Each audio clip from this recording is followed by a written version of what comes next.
Okay, let's talk about something that's kind of mind-blowing. We're looking at a book that's 75 years old, but honestly, it feels like it could have been written yesterday. We're talking about George Orwell's 1984. It's so much more than a novel. It's a genuine cultural phenomenon, and we're going to break down exactly why. And here's the crazy part. This book was written 3/4 of a century ago, right? It was a warning about a future that's technically already in the past. But get this, it is a #1 bestseller. Right now, today. I mean, how does that even happen? So that's the big question, isn't it? Why does this specific, chilling vision from so long ago feel more relevant than ever? What is it about 1984 that gives it this incredible staying power? To really understand why it hits so hard, you have to step into the world that Orwell created. And trust me, it was absolutely meant as a warning. See, Orwell dreamed up this government that is just completely obsessed with controlling the story. Not just what people do, but what they think, what they believe is real.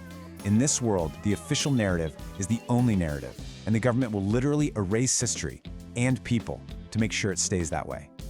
All right, so let's go deeper. Let's take a look inside this world of total control that has both fascinated and frankly terrified readers for decades. Our way into this world is a guy named Winston Smith, and the irony of his job is just chef's kiss. He works at a place called the Ministry of Truth, but what he actually does all day is change historical records. He deletes people, alters events, anything to make the past line up with whatever the party needs it to be today. This whole thing goes way beyond just telling lies. It's an attack on reality itself. The party's ultimate command is for you to not believe your own senses. Think about it, if your entire social feed, all the news, everyone is telling you the sky is green, do you still trust your own eyes when they tell you it's blue? That's the question. And the control goes even deeper than that. It goes right inside your head. Just having a thought that questions the party, even if you never say it out loud, that's a crime. It's called thought crime. In this world, just thinking for yourself is the most rebellious thing you can do. So, how do they pull this off? Constant, total surveillance. We're not just talking about a camera on the street corner. We're talking about something more like the digital trail we all leave behind every single day. That feeling of always being watched, always being judged, that is the air people breathe.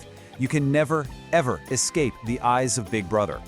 Okay, so now that you have a taste of that terrifying world, let's talk about the incredible legacy of this book. It's really not just a story anymore. It's become this powerful warning that has echoed down through the years. You know, this is one of those books that just gets under your skin.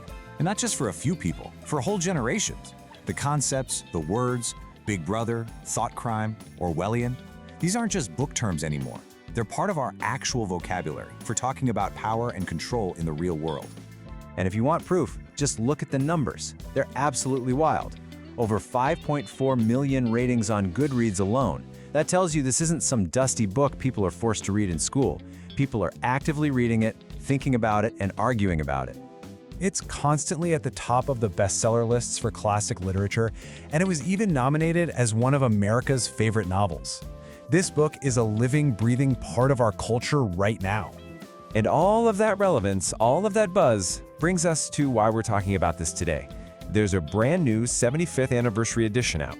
And here it is. This is a chance to dive into this chilling story for the very first time, or maybe to see it in a whole new light.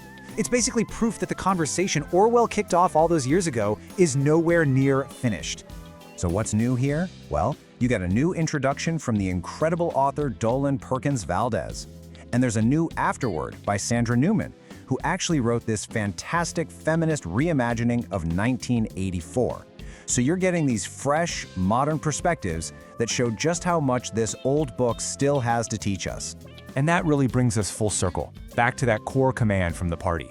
But it's really a question for us, right now, in a world with just an avalanche of information and misinformation and stories pushed at us by algorithms.